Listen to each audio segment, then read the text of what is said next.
नमस्कार दोस्तों दशकों तक अमेरिका, रूस और चीन जैसे ताकतवर देशों ने अंतरिक्ष की एक बेहद खास और सीक्रेट तकनीक को अपनी मुट्ठी में कैद करके रखा हुआ था। इन देशों ने पूरी कोशिश कर ली थी कि भारत कभी भी भारी रॉकेट उड़ाने वाली इस हाईटेक तकनीक को हासिल ना कर पाए। जब भारत ने अपने अंतरिक्ष मिशन के लिए उनसे मदद मांगी तो इन बड़ी शक्तियों ने साफ शब्दों में इनकार कर दिया। लेकिन दोस्तों, आज भारतीय अंतरिक्ष अनुसंधान संगठन यानी भारत की शान इसरो ने तमिलनाडु के महेंद्रगिरी से एक ऐसा धमाका कर डाला है जिसकी गूंज सीधे नासा और यूरोपीय स्पेस एजेंसी के हेडक्वार्टर तक पहुंच चुकी है। इसरो ने स्वदेशी सेमी क्रायोजेनिक और क्रायोजेनिक इंजन की उस महातकनीक पर 100% महारत हासिल कर ली है जो दुनिया के सबसे ताकतवर रॉकेटों की असली रीढ़ होती है। यह कोई साधारण उपलब्धि नहीं है, बल्कि अंतरिक्ष विज्ञान में उस एकाधिकार का अंत है जो अब तक सिर्फ चंद महाशक्तियों के पास सुरक्षित था। और अब भारत चांद का वो सबसे कीमती खजाना हासिल करने जा रहा है जिसे हासिल करने अभी तक चीन भी हाथ पैर मारा था। तो दोस्तों, यहाँ पर हमारे कुछ सवाल बनते हैं कि आखिर इसरो ने सेमी क्रायोजेनिक इंजन में ऐसा कौन सा चमत्कार कर दिया है जिसे दुनिया के बड़े बड़े देश भारत से आज तक छिपाते आ रहे थे। और क्या अब इस महान तकनीक के दम पर गगनयान मिशन की सबसे बड़ी बाधा हमेशा के लिए खत्म हो गई है? वहीं भारत इस शक्तिशाली ब्रह्मास्त्र के साथ क्या चांद का सबसे कीमती खजाना पाने के लिए रवाना होने वाला है? दोस्तों, इन सवालों के जवाब हम आपको इसी वीडियो में देने वाले हैं, तो वीडियो के आखिर तक बने रहिएगा और इसरो के वैज्ञानिकों के सपोर्ट के लिए इस वीडियो पर लाइक कीजिए और कमेंट में जय हिंद जय भारत जरूर लिखिए। तो दोस्तों, तमिलनाडु के महेंद्रगिरी स्थित इसरो प्रपल्सन कॉम्प्लेक्स में वैज्ञानिकों ने अपने इस स्वदेशी सेमी क्रायोजेनिक इंजन का सबसे चुनौतीपूर्ण और सबसे अहम परीक्षण सफलतापूर्वक पूरा कर लिया है।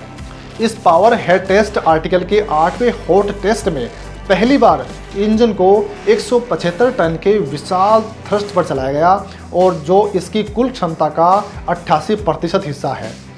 इस कड़े परीक्षण के दौरान इंजन के मुख्य टर्बो पंप्स ने शानदार और एकदम सटीक प्रदर्शन करते हुए 400 से 500 बार का आउटलेट प्रेशर पैदा किया, जिसे देखकर दुनिया भर के अंतरिक्ष वैज्ञानिक पूरी तरह से हैरान हो गए। इसरो ने यह बिना किसी झिझक के साबित कर दिया कि उनका यह भारी भरकम स्वदेशी इंजन वास्तविक उड़ान की परिस्थितियों में भी पूरी स्थिरता के साथ काम कर सकता है। अब वैज्ञानिकों का अगला और सबसे बड़ा लक्ष्य 200 टन थ्रस्ट वाला फुल पावर टेस्ट है, जिसके 100% सफल होते ही भारत दुनिया के सबसे शक्तिशाली रॉकेट इंजन क्लब में सीना तान कर अपनी पक्की मजबूत जगह बना लेगा। दोस्तों, क्रायोजेनिक और सेमी क्रायोजेनिक इंजन के बीच की तकनीकी अंतर बहुत ही सीधा और अर्थव्यवस्था के लिहाज से बेहद दिलचस्प है।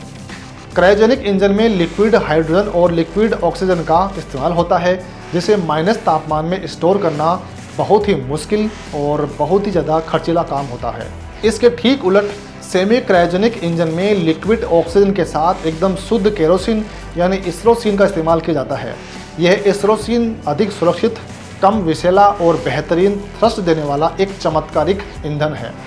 इन दोनों स्वदेशी तकनीकों का शक्तिशाली कॉम्बिनेशन भारत के अंतरिक्ष मिशनों के लिए एक बहुत बड़ा गेम चेंजर साबित होने वाला है, जब 2000 किलो न्यूटन क्षमता वाला यह नया और एडवांस सेमी क्रायोजेनिक इंजन हमारे बाहुबली रॉकेट LVM-3 में फिट होगा तो उसकी पेलोड क्षमता कई गुना बढ़ जाएगी।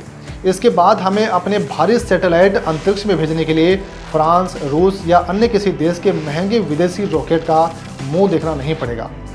इस अचूक और शक्तिशाली इंजन तकनीक ने भारत के इंसानी अंतरिक्ष मिशन यानी गगनयान का रास्ता पूरी तरह से साफ कर दिया है। इसरो प्रमुख वी नारायण ने एकदम साफ कर दिया है कि गगनयान मिशन के लिए रॉकेट की ह्यूमन रेटिंग और सभी अत्याधुनिक सेफ्टी सिस्टम का काम पूरा हो चुका है। अब सीधे अंतरिक्ष यात्रियों को भेजने से पहले अंतरिक्ष में 3 ऐसे बड़े मिशन लॉन्च किए जाएंगे जिनमें इंसान नहीं होंगे, ताकि सुरक्षा की 100% गारंटी हमें पूरी तरह से सुनिश्चित हो सके। इसके साथ ही इसरो ने राष्ट्रीय सुरक्षा के मोर्चों पर भी अपना डंका जोर शोर से बजा दिया है। हाल ही में सेना द्वारा किए गए ऑपरेशन सिंदूर के दौरान इसरो के सैटेलाइट्स ने इतनी सटीक, निर्बाध और रियल टाइम जासूसी जानकारी दी है कि खुद इसरो चीफ ने खुले मन से उसकी तारीफ की है। यह सफलता बताती है कि आसमान से लेकर जमीन तक भारत का इलेक्ट्रॉनिक नेटवर्क अब किसी भी दुश्मन के लिए अभेद्य हो चुका है। दोस्तों, अब भारत का टारगेट सिर्फ चांद की सतह को छूना और वहां तिरंगा लहराना भर नहीं है, बल्कि वहां के कीमती खजाने को धरती पर लाना है। इसरो अब अपने बेहद महत्वाकांक्षी चंद्रयान 4 मिशन की जोरों शोरों से तैयारी कर रहा है। यह एक ऐसा मिशन होगा जो चांद की सतह से वहां की कीमती मिट्टी और सबसे दुर्लभ नमूने इकट्ठा करके सुरक्षित वापस भारत लौटेगा।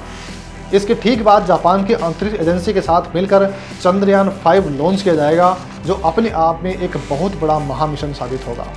दोस्तों, आपको याद होगा कि चंद्रयान 3 में हमने 25 किलो का रोवर भेजा था जो 14 दिन तक चला था, लेकिन चंद्रयान में पूरे 350 किलोग्राम का एक विशाल और हाईटेक रोवर चांद पर उतारा जाएगा, जो लगातार 100 दिनों तक वहां शोध का काम करेगा।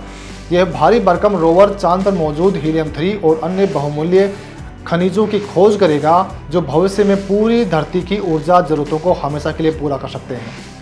यह सारी तकनीकी महारत और इंजन की टेस्टिंग असल में भारत के उस लॉन्ग टर्म विजन का हिस्सा है, जिसे सुनकर विकसित देशों की धड़कनें एकदम तेज हो गई हैं।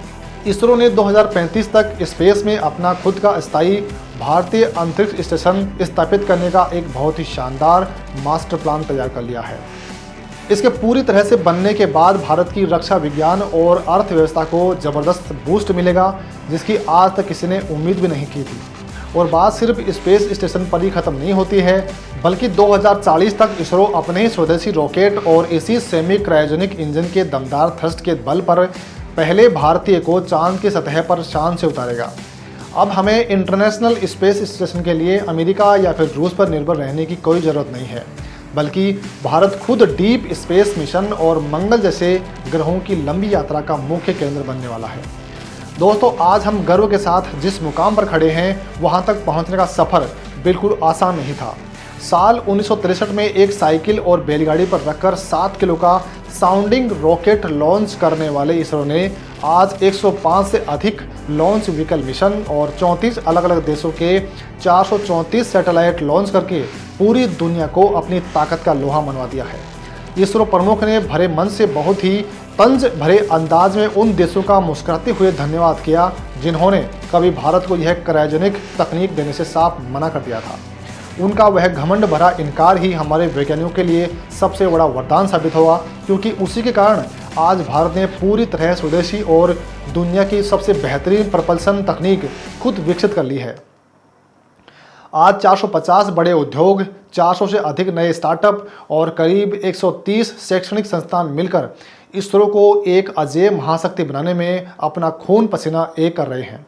इसरो की यह सेमी क्रायोजेनिक और क्रायोजेनिक ताकत अब ग्लोबल कमर्शियल स्पेस मार्केट में अरबों डॉलर के नए और बहुत बड़े दरवाजे खोलने वाली है। नासा, ESA और CNSA जैसी विदेशी अंतरिक्ष एजेंसियां अब मन ही मन यह मान चुकी हैं कि कम लागत में सबसे सटीक काम और 100% सफलता की गारंटी सिर्फ इसरो के पास मौजूद है। हालांकि दोस्तों, इस पूरी रिपोर्ट पर आपका क्या कुछ कहना है, हमें कमेंट में लिखकर जरूर बताइए। बहुत बहुत धन्यवाद।